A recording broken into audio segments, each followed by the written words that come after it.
林师弟，好久不见。叶师兄与其他出手门弟子，岂可如此？上界山河榜，师弟。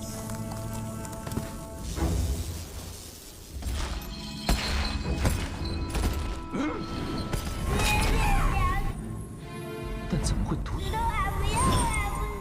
你要准备打硬仗？会晋升成真。魔剑傀儡马上就要炼成了，让开，我再亲你！刀上的精神烙印。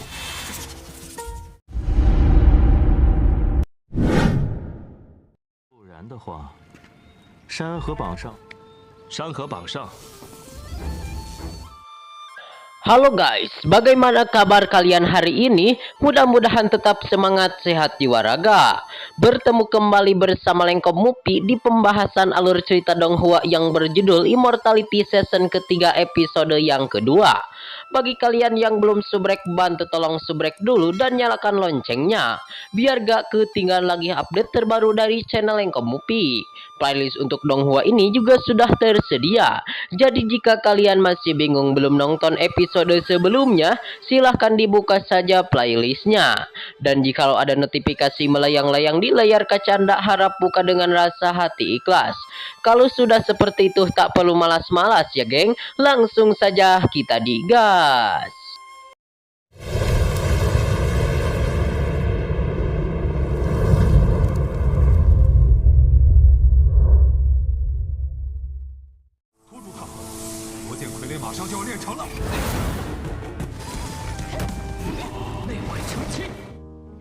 Scene awal ini dimana diceritakan pada kesempatan hari ini di kuil Chuan Gong, si tuan muda Ye Nantian, ia dikejutkan bertemu dengan sang adik junior Lin yang sudah lama tidak ketemu, dan sang adik Lin itu adalah dengan nama asli yaitu Lin Yan. Dan pada kesempatan hari ini si Lin Yan kagum kepada sang senior Ye Nantian dikarenakan sang senior Ye Nantian telah melangkah ke ranah yang begitu kuat tanpa suara. Dan menurut sang adik junior Lin Yan, menurutnya di kota Yanhe ini telah berhasil banyak talenta berbakat, termasuk juga ia telah mendengar Pang Han juga termasuk ke dalam jajaran talenta berbakat yang begitu kuat. Dan kelihatan menurut si Lin Yan, senior Ye Nantian, kelihatan pas bertemu bersama Pang Han dia ingin memancing Pang Han agar melanggar aturan. Namun kelihatan menurut si Lin Yan, Pang Han janganlah diremehkan sama sekali, dan mereka pun harus tetap tenang untuk menghadapi si Pang Han itu. Dan kelihatan pada kesempatan hari ini senior Ye Nantian masih sama seperti dahulu, kelas kepala ya geng, dan selalu menindas murid-murid di sekte internal dan memecah belah hubungan persaudaraan erat, ucap si Lin Yan.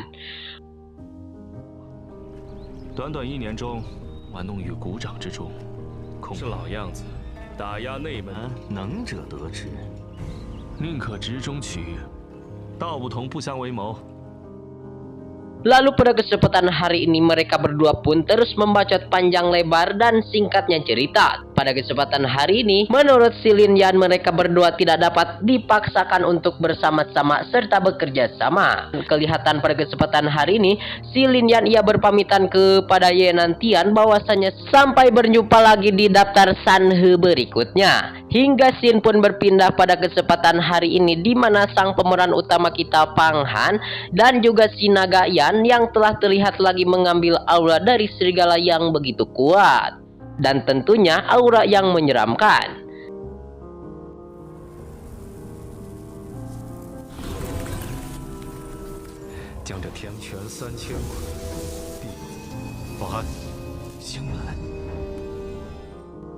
Dan tentunya serigala tersebut yang sudah Pang Han kalahkan ya geng. Lalu kristal yang Pang Han dapatkan itu seketika langsung diberikan kepada si Naga Yan. Dan setelah oleh si Naga Yan, ia pun langsung dilontarkan ke arah langit dan langsung disempurnakan. Dan di tempat tersebut sontak menciptakan kembali satu buah baju jarah langit serigala. Dan tiba-tiba setelah itu datanglah menjadi boneka darah biru yang merupakan aura dari serigala darah. Sehingga pada kesempatan hari ini si Naga Yan mengajak kepada Pang Han untuk keluar dari tempat tersebut, dikarenakan ia melihat seperti ada cahaya bintang di langit dan sepertinya itu adalah senjata dari sekte bintang. Lalu pada kesempatan hari ini pula, Pang Han dan juga si naga Yan terus berjalan untuk menuju ke arah luar. 与血绵魔衣相互融合，往宛如星辰。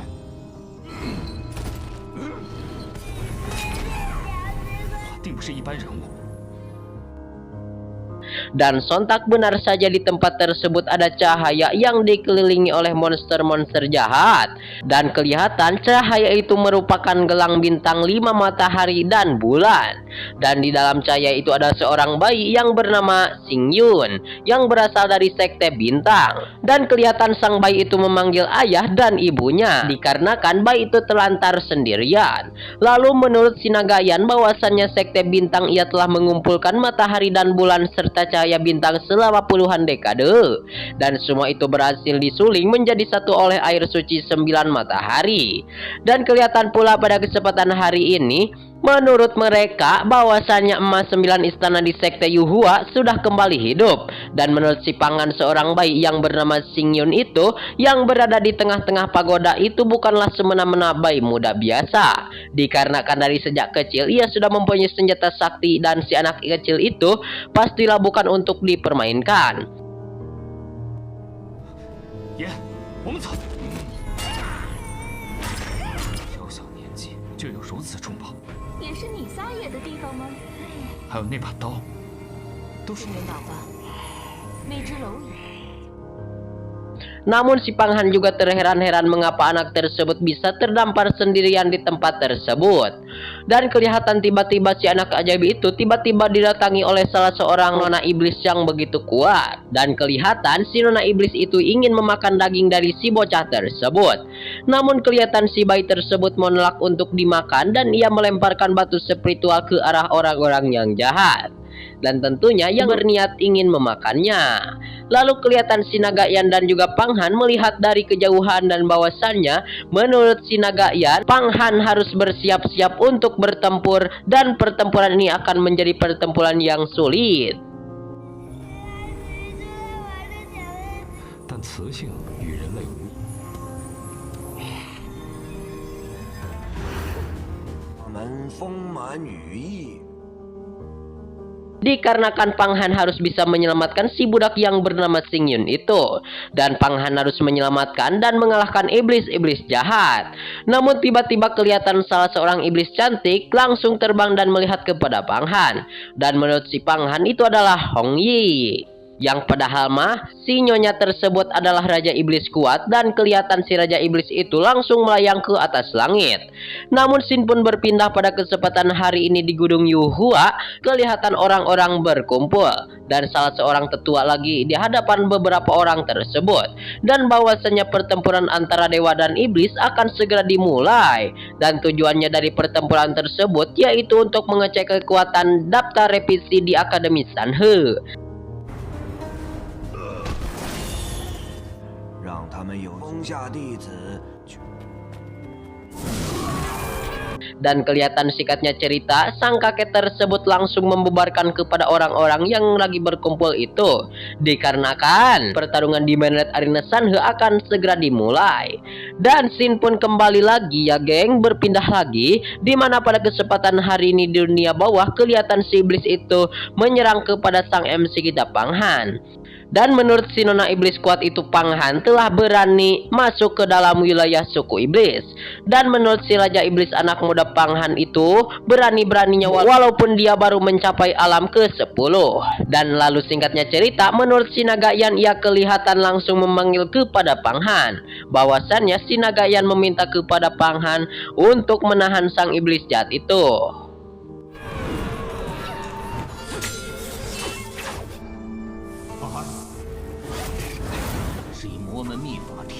Dan Pang Han menanyakan kepada si naga Yan. Menurut si naga Yan itu pedang iblis akan segera selesai secepat mungkin. Dan kelihatan di sisi lain, dua iblis jahat melihat pertandingan antara Pang Han dan juga si nona raja iblis.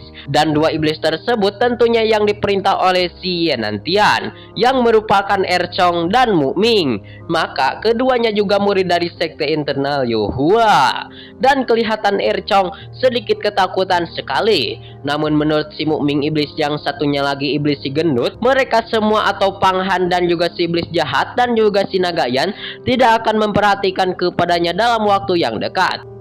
死路！到猎城了，境界又隐匿伏藏身，地魔修罗通二重。 Dan kelihatan pada kesempatan hari ini si Nagayan ia ditanya oleh si Pang Han apakah ia telah menyelesaikan kekuatan Raja Yaksa boneka buatannya. Dan kelihatan pada kesempatan hari ini boneka pedang iblis telah selesai menurut si Nagayan. Dan boneka iblis tersebut langsung menghampiri dan berdiri di hadapan si Nona Raja Iblis. Lalu menurut si Nona Iblis langsung membacot kepada Pang Han dikarenakan mereka telah beraninya menggunakan keturunan suku iblis. Dan pada kesempatan hari pula akhirnya pertandingan seru antara boneka iblis versus si Nona Raja Iblis. Dan boneka iblis yang ada di depan Raja Iblis itu merupakan boneka yang sudah dikendalikan oleh si Pang Han. Namun masih saja si iblis Mukming dan Air Chong mengamati kepada si Pang Han. Dan bahwasannya si Pang Han ini berpakaian seperti manusia biasa, namun dia adalah pengikut iblis yang begitu kuat dan pengendali boneka iblis.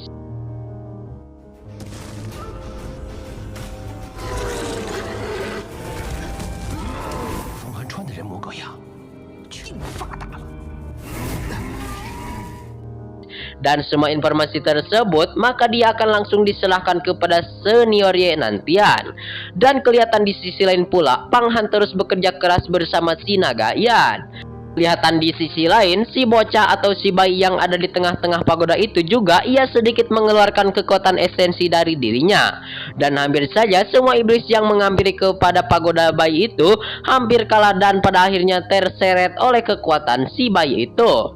Dan di sisi lain pula Pang Han langsung berubah wujud menjadi wujud yang begitu kuat. Dan dia berhasil mengendalikan boneka iblis yang begitu menakutkan. Sehingga pada kesempatan hari ini kelihatan si Pang Han langsung menyerang kembali sang Nona Ratu Iblis atau si Raja Iblis kuat. 爹爹的大招来就完了。